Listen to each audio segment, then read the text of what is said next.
name is Noelani Boyce, and I'm a post-bachelor's research associate at the Marine Sciences Lab at Pacific Northwest National Laboratory, also known as PNNL, in Sequim, Washington. What a mouthful!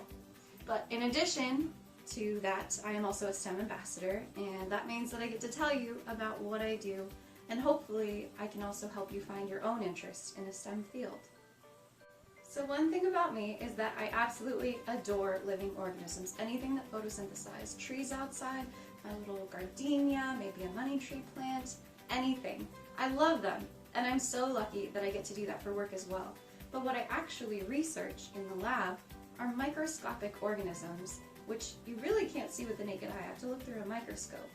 But despite how small these photosynthesizers are, they have a major impact on our ecosystem and us as humans. My specific project studies microalgae that actually produce toxins, and when grown in abundance, they produce what's called a harmful algal bloom, or a HAB, H-A-B. More specifically, I study the toxins that are produced by a few of these different species, such as Alexandrium catenella, seen in red tides, or different cyanobacteria species seen in freshwater systems. So, if you're thinking, how does this relate to me? Well, it definitely does, and it will be more so, even more and even more in the future, as we see these harmful algal blooms increasing in both abundance and distribution. So, what are we doing that affects these, or how are they affecting us? Well, if you see here, this might be difficult to see, but this is a cityscape, it's a municipal area, a seafood restaurant, some agriculture, and then a river system going into our ocean. And you can see here a small diagram of a harmful algal bloom. In this case it might be a red tide, such as Alexandrium, because it has a little bit of a orange or dark burnt orange hue. As we are inputting so many nutrients into the environment from some natural sources, but also a lot from agriculture, then we see a lot of flux into the ocean, where we see large blooms. Sometimes we can't actually say what was caused by this, but we know that nutrients are absolutely essential for an algal bloom to occur. So maybe we are playing a really big role in the distribution of these blooms. But how are they more so affecting us in return? Well, as we have clams and bivalves, different types of fish, eating, and they're filter feeders, and they feed on these blooms, then they are consuming the toxin and it bioaccumulates in their own system. Sometimes it's not actually toxic to those species, but when we digest them and we consume these shellfish species and other types of animals, then we can get really sick from it, such as paralytic shellfish poisoning or diuretic shellfish poisoning, depending on what toxin is present. And it's not just us, there are also other animals such as sea lions and seagulls who are really negatively impacted by this, even having seizures on beaches and being stranded during a large bloom. My hope is that the Department of Energy will continue research on this, but not only on the toxicology of these harmful algal blooms, but also on causative effects, and also what we might actually do to suppress or protect ourselves from these blooms. We need not only a wealth of knowledge to be able to understand these better, but also proactivism to prevent really bad occurrences from happening in the future.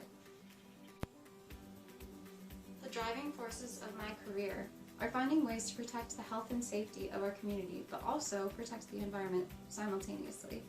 Sometimes this balance is a little bit tricky, especially when we don't consider the long-term effects of our own living situations or how we go about our daily lives.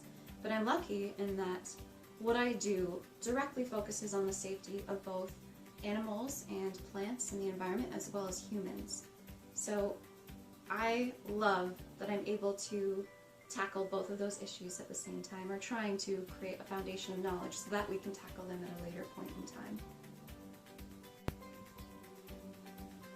And this is why the world needs more activists like you.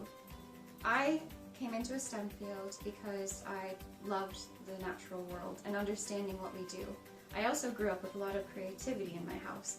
I grew up in the Rocky Mountains in Montana, and everything was just so beautiful. I wanted to understand everything and see it all and pretend like we were explorers going through the wilderness. And that led me eventually to studying hot springs in Yellowstone National Park, and then I ended up here. It's a wonderful journey, and I hope hope that I can help you and inspire you to do something for yourself. So why study STEM? Well, there are so many ways to understand the world. Creatively, through a painter's eyes, or maybe through a microscope. And while all of these are wonderful, and I myself love all creative aspects as well, being able to use analytical tools to understand our surroundings is critical to be able to protect ourselves and also maintain the beautiful earth that we see today. A few quick facts about me, just so you get to know who I am as a scientist. I am also a huge dance enthusiast and part-time dance teacher, especially bachata and salsa, but also things like ballet and lyrical. I also have the most wonderful dog, and he paddleboards with me and goes on hikes. We paint together sometimes. So that's a little bit about me. So thank you so much for stopping in with me to learn a little bit about our natural world and what I do for a living. I'm so excited to share it with you, and I hope that you are able to find something yourself that you're passionate about and that can help others around you, including our environment. If you have more questions, please find us at Twitter at PNN Lab. Thanks. See you later.